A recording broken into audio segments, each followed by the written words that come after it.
Olá, sexto ano, tudo bem com vocês? Nesse mês de fevereiro, nós faremos uma pequena revisão de um conteúdo estudado no ano passado. No caso, sobre o ciclo da água. Essa revisão será feita em duas videoaulas. Na primeira, que é a de hoje, veremos os estados físicos da água e as mudanças de estado físico da água. E na próxima videoaula, veremos o ciclo da água propriamente dito, ou seja, como que a água circula pelo planeta. Bastante atenção então. Essas videoaulas vão ajudar vocês a responderem as 3 questões de ciências no bloco de estudo de fevereiro. Então, na natureza, a água pode ser encontrada em 3 estados físicos diferentes: sólido, líquido ou gasoso. A gente encontra a água em estado sólido, por exemplo, nos cubinhos de gelo, na chuva de granizo e na neve. No estado líquido, a água pode ser encontrada na torneira de casa, em uma cachoeira ou nas nuvens. E no estado gasoso, a água encontra-se misturada aos gases da atmosfera. Nesse caso, a água está invisível. Muita gente acredita que as nuvens são formadas por água em estado gasoso, mas isso é incorreto. As nuvens são formadas por pequenas gotículas de água em estado líquido. Então nós não conseguimos ver a água em estado gasoso. Ela está lá misturada aos gases da atmosfera, mas é invisível. Nos 3 estados físicos, sólido, líquido e gasoso, as moléculas que compõem o material encontram-se dispostas de forma diferente. No estado sólido, as moléculas encontram-se bem unidas. No estado líquido, elas já estão um pouco mais separadas entre si. E no estado gasoso, as moléculas estão bem distantes entre si.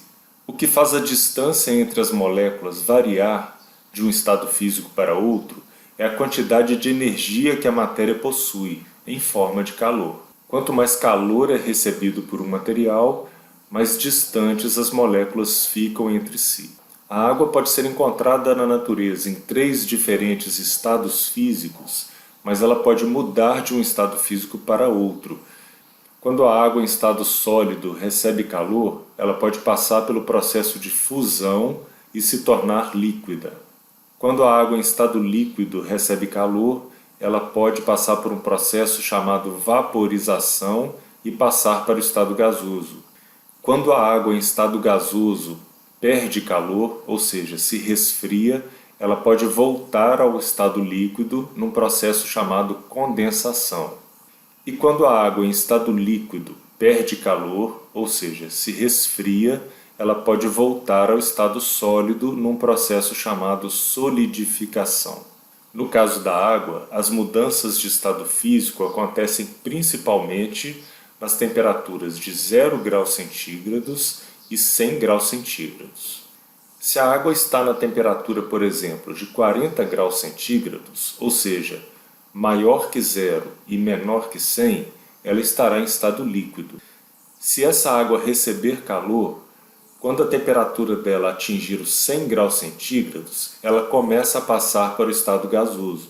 Se essa água perder calor, quando a temperatura dela chegar a 0 graus centígrados, ela vai passar para o estado sólido. Então a fusão é a passagem da água do estado sólido para o líquido quando ela recebe calor. Como exemplo, vemos um cubinho de gelo fora do congelador derretendo. A vaporização é a passagem da água do estado líquido para o gasoso quando ela recebe calor. Como exemplo, vemos um açude secando. Provavelmente a falta de chuva e o calor excessivo estão fazendo a água desse reservatório evaporar, ou seja, passar do estado líquido para o gasoso. Solidificação é a passagem da água do estado líquido para o sólido quando ela é resfriada. Como exemplo, temos aqui a água de uma cachoeira no estado de Santa Catarina que congelou quando a temperatura chegou a menos 7 graus centígrados. E condensação é a passagem da água do estado gasoso, invisível na atmosfera, para o estado líquido. É o que acontece na formação das nuvens. A água em estado gasoso está na atmosfera invisível devido à evaporação da água dos oceanos, dos rios, a água eliminada pelas plantas também. E quando essa água em estado gasoso atinge as regiões mais altas da atmosfera, ela se resfria, formando gotículas líquidas. Essas gotículas de água líquida no alto da atmosfera formam as nuvens.